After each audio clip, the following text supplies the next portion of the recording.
¿Qué tal, viajeros? ¿Qué tal, viajeras? Vamos con nuestro viaje.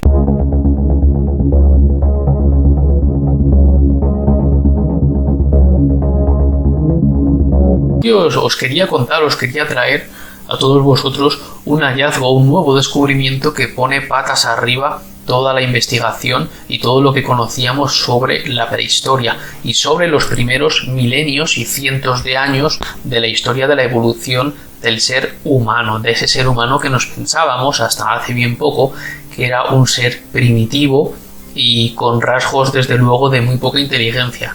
Y los últimos descubrimientos nos están haciendo pensar que nada más lejos de la realidad, el ser humano primitivo era mucho más inteligente y mucho más capaz de obrar grandes cosas de lo que nos pensábamos. Os voy a poner un poco en situación del nuevo descubrimiento que se acaba de realizar.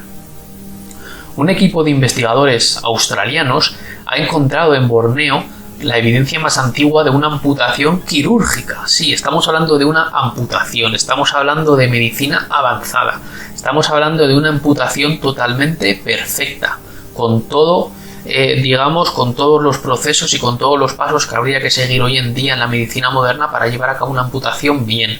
Cuando hablamos de una amputación bien hecha, con todos los procesos, no hablamos de coger un cuchillo y partir un brazo así como así, cortarlo de cualquier forma como en una batalla, en una guerra. No, estamos hablando de una amputación quirúrgica, que es totalmente diferente, y esto es lo que se ha encontrado. Es un esqueleto de hace al menos 31.000 años, pertenece a un individuo joven, al que le fue cercenado el pie izquierdo, cuando aún era niño. Esto es muy curioso. Sorprendentemente, según el estudio, el paciente se recuperó y vivió entre 6 y 9 años más. El hallazgo, dado a conocer en la revista Nature, muestra que al otro lado del mundo, en las selvas tropicales asiáticas, había alguien hace 31.000 años con un grado de conocimiento quirúrgico y médico mucho más avanzado que no se corresponde con el contexto histórico en el que nos encontramos hace 31.000 años. Hace 31.000 años las sociedades eran sociedades eran prehistóricas. Todavía no había llegado el neolítico y todavía los seres humanos no se habían asentado en un lugar concreto. Tampoco había costumbres de enterrar a los muertos. Se enterraban las personas de forma individual si así lo querían o si así lo querían sus allegados, pero no existían los cementerios colectivos de varias personas unidas. Eso llegó después. Tampoco había una tecnología de manera sustancial como para llevar a cabo todo esto. Tampoco conocían la orfebrería ni el arte que surgió más tarde después, con lo cual estamos pensando y llegando a la conclusión de que algo se nos escapa en este periodo tan increíble de la historia. Un logro semejante tan temprano resulta una sorpresa, ya que las amputaciones requieren un conocimiento completo de anatomía humana y la higiene quirúrgica, porque también hay que tener en cuenta que no es solo cortar y unir los vasos sanguíneos que has cortado, sino que también tienes que tener una limpieza en los utensilios que tú utilizas para cortar. Esto es muy importante. Antes de los desarrollos clínicos modernos, como los antisépticos, la mayoría de las personas que se sometían a una cirugía de amputación morían por pérdida de sangre. Esto lo hemos visto, por ejemplo, en la Edad Media. En la Edad Media muchísimas personas morían, pero morían no tanto de lo que era la operación en sí, sino luego después de toda la cantidad de bacterias que cogían a través de lo que es la amputación y de los instrumentos que utilizaban.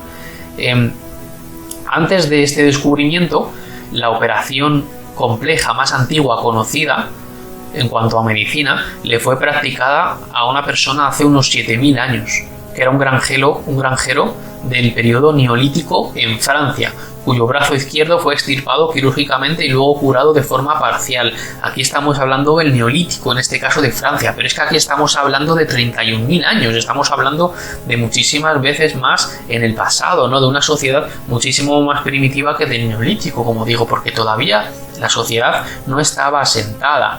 Eran nómadas, y no solo eso, sino que no tenían ni la mitad de conocimientos que tenían ya los neolíticos. Esto es muy diferente. También hay un gran misterio en este descubrimiento, que es que el motivo de la amputación sigue siendo un misterio, porque hoy en día una parte del cuerpo puede ser cortada parcial o completamente si está enferma. Por ejemplo, si tienes lepra o tienes un tumor o un hueso, o si el tejido murió debido a una mala circulación sanguínea causada, por ejemplo, por una lesión o por una congelación o diabetes. Las amputaciones también se pueden usar como castigo por parte de tribus. Esto ha pasado en la historia. En la región de Oceanía se practicaban amputaciones como castigo muchas veces. Hablo de hace cientos y cientos de años, obviamente no digo los países de Oceanía ahora mismo, sino sus antepasados. Una cosa que a mí me llama la atención también de este artículo es que ellos ponen mucho énfasis en el corte limpio. Fue un corte muy limpio en el que los vasos sanguíneos también están como recompuestos otra vez, ¿no? Están como unidos otra vez, como lo que hacemos hoy en día. Esto es increíble. Verdaderamente las sociedades antiguas, yo me pregunto y os pregunto a todos vosotros para que os hagáis una pregunta y la contestéis vosotros mismos en la intimidad de vuestra casa. De verdad, las sociedades antiguas, las sociedades del Paleolítico, las sociedades primitivas eran tan idiotas, para que me entendáis, eran tan primitivos, eran tan atrasados como siempre nos hemos pensado, o quizá hay una parte de la historia oculta que se nos ha narrado, por ejemplo, en ciertos versículos de la Biblia antes del diluvio, en la que ciertos pobladores de la tierra se extinguieron después. Quizá los Nefilim, quizá los gigantes, quizá tuvimos un contacto con una sociedad que no venía de la tierra, sino que venía de arriba y nos transmitió unos conocimientos que luego a lo largo de la historia desgraciadamente hemos ido perdiendo, o quizá estén bajo las arenas del desierto o bajo una montaña. Nos queda mucho por descubrir enterrado bajo nuestros pies, y también en los océanos hay gran cantidad de hallazgos que con el tiempo se irán produciendo. Yo estoy absolutamente convencido de que este descubrimiento no es un descubrimiento aislado, sino que se irán produciendo a lo largo de la historia más de este tipo. Porque, como ya digo, hay algo en el pasado que no se nos ha contado, que se ha omitido de manera voluntaria, y esto nos hace pensar que todo esto es real y que en el pasado hay una franja de tiempo muy grande, muy en nuestro pasado, en la cual tuvimos un contacto con unas sociedades que quizá no venían de la Tierra, y si venían de la Tierra venían de un sitio quizá de abajo, quizá de otro sitio en la que han estado oculto quizá hasta ahora. Yo os voy a dejar por aquí el vídeo, espero que penséis, espero que reflexionéis, porque este es un descubrimiento que, como digo, pone de patas arriba todo lo que conocíamos en cuanto a la medicina más primitiva, porque, como ya digo, los prehistóricos no tenían presuntamente ningún tipo de conocimiento de cirugía, y sin embargo este hallazgo nos hace pensar que sí que lo tenían de alguna forma, o de alguna forma, o alguien se lo había transmitido, o no sabemos realmente por qué lo tenían, pero esto es una realidad. Espero que os haya gustado el vídeo, nos veremos en el siguiente y un fuerte saludo.